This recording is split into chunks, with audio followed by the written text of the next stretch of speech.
Então, vocês até agora explanaram profundamente esse tema todo, mas vou fazer uma pergunta como se provocativa.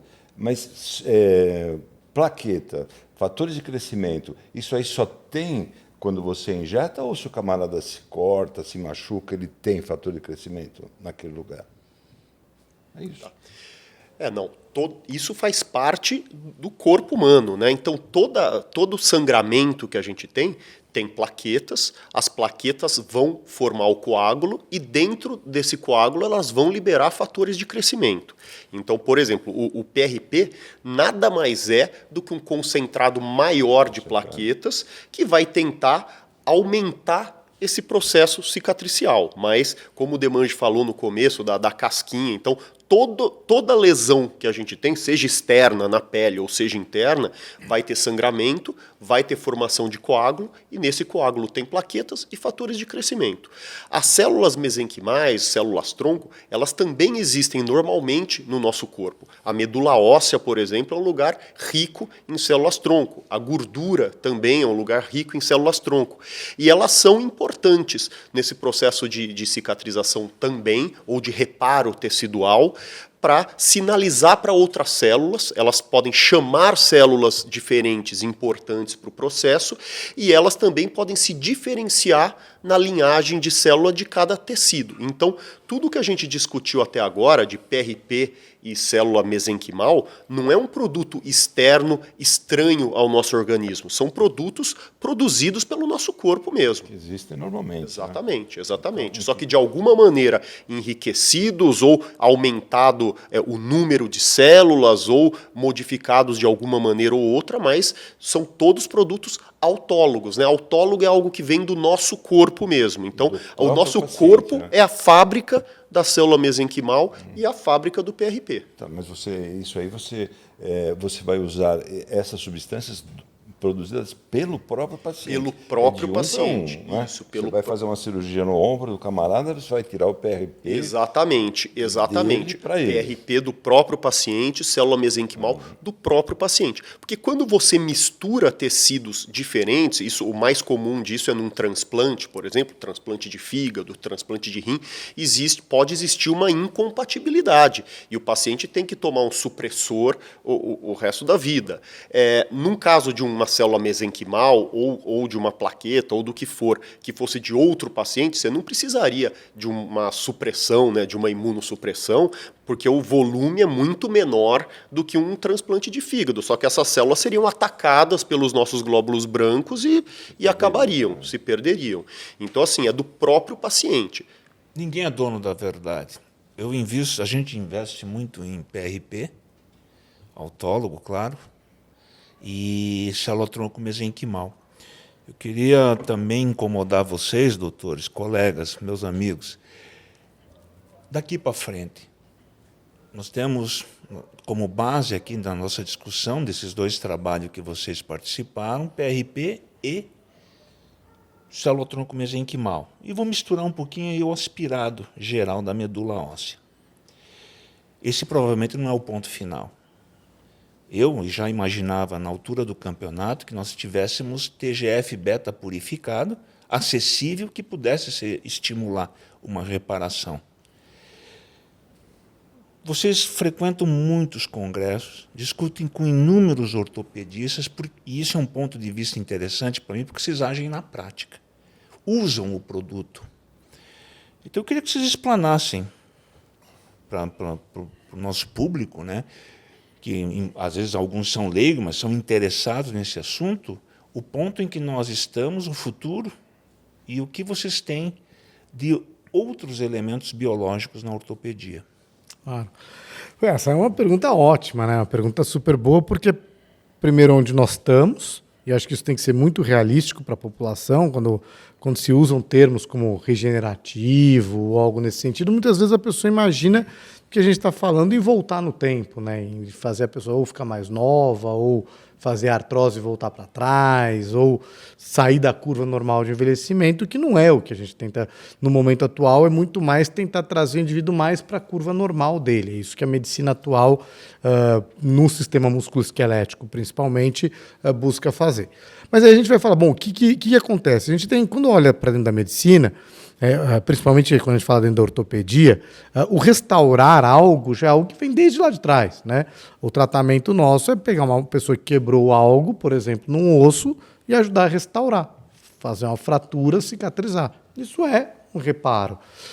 Tiveram médicos no passado que conseguiram aprender a fazer jeito do osso se formar numa pessoa que tinha ficado sem pedaços de osso. Então teve um médico russo, chama Lizarov, ele fez um jeito que ele punha um sistema por volta da perna de uma pessoa, né? Fica parecendo uma gaiola mesmo na volta de uma perna de uma pessoa, e ele fazia um corte no osso, ia puxando e distraindo o osso um pouquinho cada dia, ia formando osso novo. Né? Isso também é regenerar algum tecido, é fazer um osso novo, e já vem na ortopedia, uma coisa de 3, 4, 5 décadas, esse tipo de lógica. Só que no mundo atual, que é muito interessante que aconteceu com a ortopedia, ela tiveram grandes marcos na história da ortopedia e do sistema musculoesquelético que mudaram demais a nossa atuação. Né? E aí eu estou falando na grande escala, estou falando olhando de um jeito meio secular. Existia uma ortopedia pré-radiografia, pré-Röntgen. Você não consegue, você achava que quebrou, por quê? Porque o sujeito não consegue ficar de pé de novo, ou ele quebrou a perna, está torta, está desviado, está solto, você mexia. Aí vem uma pessoa, descobre um raio que passa pelo corpo e dá para ver o osso. E ganha o prêmio Nobel, enfim. Que é a radiografia, que serve para tantas coisas que a gente imagina, mas você começa a conseguir ver um osso. Aí, muitos anos depois, vem indivíduo e começa, depois da anestesia crescer, vem indivíduo que consegue identificar que existe um antibiótico, que é o Fleming, que é a penicilina, então você começa a poder fazer intervenções nas pessoas e minimizar o risco de infecção. Antigamente você achava o seguinte na ortopedia: se você puser um pino em alguém, você tem um risco muito grande de uma bactéria crescer, aquilo virar um problema. Então a ortopedia intervencionista cirúrgica, ela cresce depois do antibiótico, né, com o Alexandre Fleming, da penicilina na década de 40, e cresce com o crescimento da anestesia, primeira 1890, não lembro exatamente quando, mas por quê? Porque antigamente a cirurgia ortopédica era quanto mais rápido tira a perna de alguém que amputou. Serrote, tira rápido, com bebida e tal. Então, ela passa a ser uma cirurgia de maior precisão no osso e podendo pôr implantes. Vem depois disso, principalmente depois da Guerra da Coreia e tal, o uso do ultrassom, que foi feito muito mais como coisa de submarino, etc., e serve para ver bebê, ver um monte de coisa, para ver tecidos, ver se rasgou um tendão, se rasgou um músculo, e assim a ultrassonografia entra nos anos 70 com um crescimento importante, e aí a ortopedia começa a olhar e fala, puxa, dá para ver que rasgou um tendão, dá para ver que rasgou uma outra estrutura. Só que aí depois disso começa um entendimento mais tridimensional, com a tomografia, de falar, puxa, eu não preciso só ver de frente, de lado e ver tudo, então eu posso tentar ver como eu monto. Só que isso também teve prêmio Nobel, assim vai, mas o grande virada veio com a ressonância magnética. Né? A ressonância magnética basicamente é um super ímã que no corpo humano a água tem o H tem um elétron que fica rodando, aí ele joga o super ímã, ele pausa, volta a rodar de novo e o computador vai lá e faz uma imagem. Só que isso passou a permitir ver estruturas que não se viam antes, como por exemplo o menisco, a cartilagem, o tendão com mais precisão. Pra você ter ideia, nos anos 80, para ver um menisco de alguém antes das primeiras ressonâncias, você jogava um contraste dentro do joelho de alguém, fazia uma radiografia e via se parecia que ele estava machucado. Negócio completamente maluco. Então começa a conseguir olhar para as lesões tendíneas, meniscais e de cartilagem. Aí vem um outro negócio dentro da medicina, que são as câmeras de vídeo. Né? Começa com na barriga, com o abdômen e assim vai, mas vem gente que começa a colocar dentro da articulação, dentro do ombro, dentro do joelho, e aí a câmera de vídeo, só você imaginar uma televisão dos anos 80, dos anos 90, dos anos 2000 e agora, você consegue imaginar o quanto melhorou a qualidade da imagem. Isso permitiu ao médico começar a olhar pequenos machucados e aí começar a desenvolver técnicas de fechar pequenos machucados. Então, quando a gente tinha uma preocupação dentro de uma larga escala, primeiro com o osso, depois de tentar olhar e achar machucados dos ligamentos, dos tendões e dos meniscos da cartilagem. Depois começar a tentar, pelo menos com alguma técnica, costurar e surgir métodos de costura. O nosso racional, o nosso que eu digo, da ortopedia, até os anos 2000, era, será que eu consigo ver um machucado e depois ir lá e amarrar e voltar no tempo e com isso estimular um restauro? Agora, a gente entra para uma nova perspectiva, que é, eu não quero só que aquilo cicatrize de qualquer jeito, eu quero que aquilo cicatrize do melhor jeito possível, mais parecendo o tecido natural, da forma mais rápida possível. Que isso sim é restauro, né? A diferença de você criar uma cicatriz não eficiente, que é o que o Dr. Malavolta falou, de eventualmente isso romper, para uma cicatriz melhor. E aí entra essa história da biologia. E a biologia, você pode usar o produto nosso mesmo, essa é uma maneira, de uma maneira imediata, tirando e aumentando o que o corpo já faria. Então essa é a lógica, às vezes, de um PRP. Poxa, você já ia ir lá um pouco de sangue, será que eu posso ir mais? Só que nem sempre o sangue chega na quantidade ideal naquele local. Por quê? Porque os vasos são menores, porque a lesão às vezes está lá há muito tempo e o sangue não consegue chegar. Será que eu consigo melhorar a oxigenação tecidual? Exemplo, oxigenoterapia hiperbárica. Algum método físico que você possa levar um aporte maior de oxigênio para estimular a cicatrização tecidual. Ah, mas será que eu consigo fazer isso à distância que tenham mais células? Exemplo, pegar gordura de algum local, fazer um preparado da gordura que talvez tenha também mais células que estimulam a cicatrização tecidual e colocar lá. Isso é o que a gente tem no momento atual, né? Com mais tranquilidade, em um tempo único, pegar algo de algum lugar, melhorar esse algo, uma gordura, um aspirado da medula, um sangue, concentrar um pouco mais. Eventualmente, quando a gente faz uma cirurgia, por exemplo, a cirurgia do ombro, eu tentando entrar na sua área, o sujeito vai lá e prendia antigamente um manguito rotador, hoje ele raspa um pouquinho, escarifica aquela área para aquilo sangrar um pouco e colocar. O que é meio óbvio, você vai plantar uma planta, tem um tecido, tem uma terra ressecada, você dá uma cavocada para colocar a planta num lugar que está mais úmido, que tem mais exercício. Na ortopedia você começou a fazer mais. Estimular o tecido ao redor para colocar um ligamento, para colocar um menisco e tal. O que eu olho para frente? Eu acho que a gente ainda está numa fase na ortopedia em que a gente ainda não consegue adequadamente acelerar os processos cicatriciais. Eu nunca tive um paciente que chegou e ficou feliz quando rompeu um ligamento cruzado, foi no meu consultório, e eu falo para ele que a ligamentização demora 9 meses.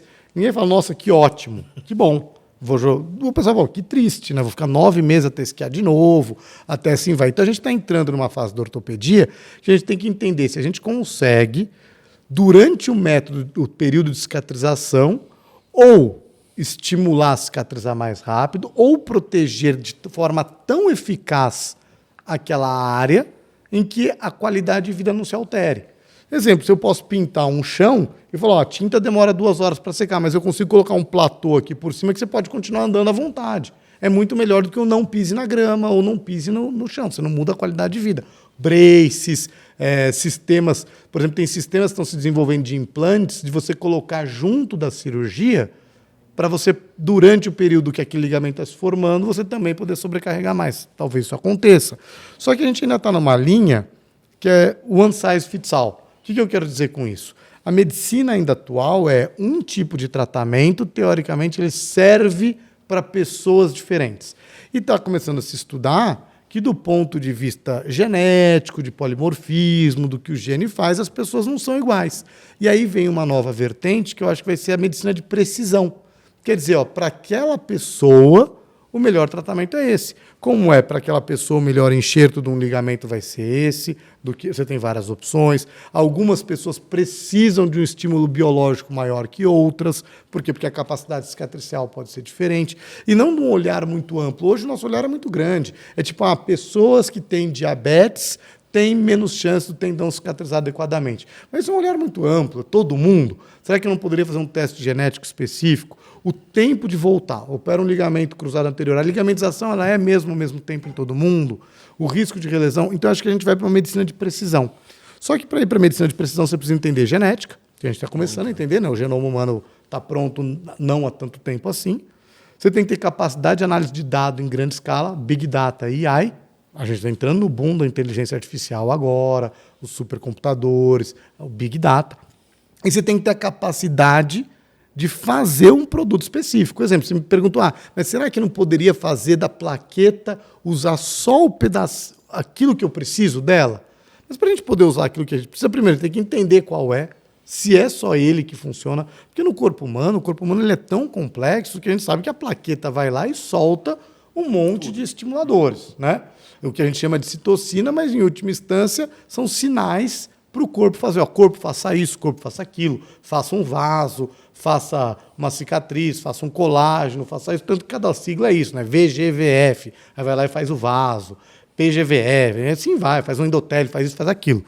Então é jeito de sinalizar.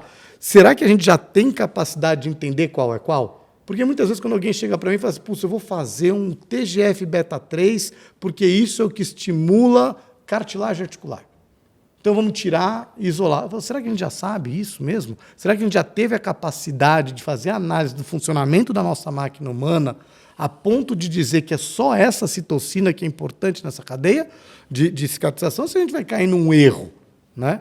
Então eu acredito que para o momento atual isso ainda é algo que a gente está no momento de evoluir a pesquisa. Entretanto, existe um benefício que eu acho animador para todo mundo que está assistindo, é que como a inteligência artificial entrou agora, a capacidade de análise de dados entrou agora, o entendimento de genética entrou agora. Bom, agora tem esse negócio de você pegar uma célula adulta, fazer ela voltar criança e ficar mais nova, o IPS, né? O japonês ganhou um prêmio Nobel com isso. Você tem agora a capacidade de pegar uma célula e fazer ela ir contra o câncer, o CAR-T-cell. Está crescendo isso agora. Eu acho que a gente está entrando num momento em que o conhecimento celular, conhecimento genético, a capacidade de analisar dados, está entrando numa vertente de exponencial. Então, eu nem me arrisco a dizer, se alguém me perguntar, tudo bem, o que você vai fazer num ligamento daqui a 15 anos? Eu não me arrisco a dizer. Porque eu acho que a gente corre o risco de falar uma besteira muito grande, falar, eu faria isso, mas para o momento atual, o que eu acho que são as adjuvâncias úteis? Aquilo que é no autólogo, que você pode usar em tempo único. Eu acho que a oxigenoterapia hiperbárica é algo muito lógico de ser usado. Técnica cirúrgica adequada, menos traumática, é muito lógico de ser adequado. Estimular a cicatrização tecidual com reabilitação e exercício são coisas muito interessantes.